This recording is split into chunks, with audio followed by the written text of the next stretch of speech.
The interest in my video on the census has been very high, and the response mostly positive. Some points of concern have been raised about the video, and this video is to answer those concerns and to clear up some misunderstandings. Firstly, I do not recommend or wish for any abuse or mistreatment of census workers. When the Census Bureau retracted their offer of a qualified spokesperson for an interview, I was given the impression that the only remaining place to turn for answers was to the census workers. There are questions that the Census Bureau apparently wishes to avoid. For that reason, I would urge all census workers to prepare themselves to answer legal and technical questions from the public as best as they can. But again, regardless of your positions on individual rights and privacy, I hope you can defend those positions without putting census workers in fear of their safety. The question that has caused the most confusion is the difference between the decennial census and the American Community Survey. I referred to both of these in the other video, although I discovered a large number of people don't realize there are different forms, and some people refuse to believe it until they actually see the form. The American Community Survey form is 12 pages long. It has 72 questions, and those questions are far more personal than the questions on the 10-year forms. One American Community Survey form contains all the pages that you see on the screen next to me here. You can print a copy of it out by going to the link on the sidebar under More Info. With very little public announcement, the Census Bureau has been conducting these surveys for a number of years. Those forms are sent to 3 million people every year. This is not a once-in-10-year program. It's every month of every year. The Constitution provides no authority for government to do this, and it happens to be that the government needs constitutional authority to do anything.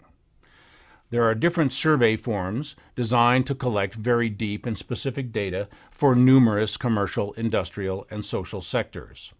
The American Community Survey form is for collecting information about individuals and their families. Once you are selected to receive the form, you may be asked to fill it out again every 6 months. Everyone is supposed to get the short form once in 10 years, but most people will get the long form as well at some point in their lives. Another concern that comes up over and over is the question of U.S. Code Title 13, which calls for penalties for failing to fill in and return your 10-year census form. Most of the confusion has arisen due to the language in the Constitution that says Congress may conduct the enumeration, quote, in such manner as they shall by law direct, unquote. This is taken by some to mean Congress can do anything they want, even if the Constitution does not authorize it. That is wrong. If that were true, there would be no need for a Constitution. In constitutional language, the word law does not mean statute. It refers only to constitutional law. Title 13 is a statute. The Constitution does not say Congress may enumerate in such manner as they shall by statute direct. It says by law. That wording simply means that any statute, such as Title 13, must be within and limited to the provisions of the Constitution. Nowhere in the Constitution does it authorize government to penalize you for not giving your private information to government. In fact, the Constitution makes special point to prohibit the government from taking your private information in the Fourth and Fifth Amendments and elsewhere. So there are serious questions about the constitutionality of Title 13. In fact, at one point, District Court Judge Melinda Harmon put a temporary restraining order on the Census Bureau for demanding private information. Over the past 100 years, the courts have not done a good job of upholding the Constitution. That's not due to any problem with the Constitution. It's due to problems with the courts. I'm not a legal advisor, and my comments are only a layman's opinion. Every one of us must decide for ourselves what the government may and may not demand from us. One final point of concern is the idea that the census data allows government to more effectively distribute benefits and programs where they are needed. To my knowledge, the federal government distributes resources by earmarks, political expediency, and in areas where the federal government wishes to gain influence. And most federal distributions are no longer discretionary anyway. Most revenues are committed to prior obligations. Any further obligations are funded 100% by debt. of one form or another and are irresponsible from the start.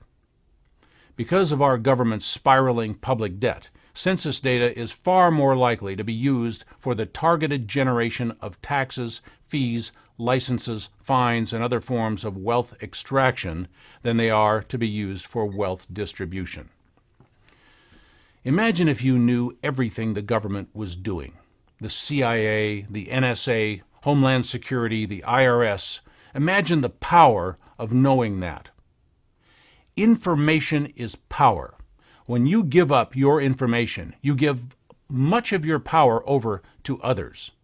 The person in charge of your life should be you. The person using your private information should be you. You do not know what goes on in government because government no longer acts like a servant. It now acts like a security operation for itself. In a gross insult to your right to public information, you must apply for it through what they call the Freedom of Information process. Freedom is supposed to mean not having to apply for things, but government protects itself by protecting its information. You are the private citizen, government is the public agency, but government is secret and expects you to go public. Our constitutional republic has been turned upside down. Will government have the audacity to try and punish you for protecting your privacy? If they do, then there's another open question. Exactly who is your government working for? I'm Jerry Day.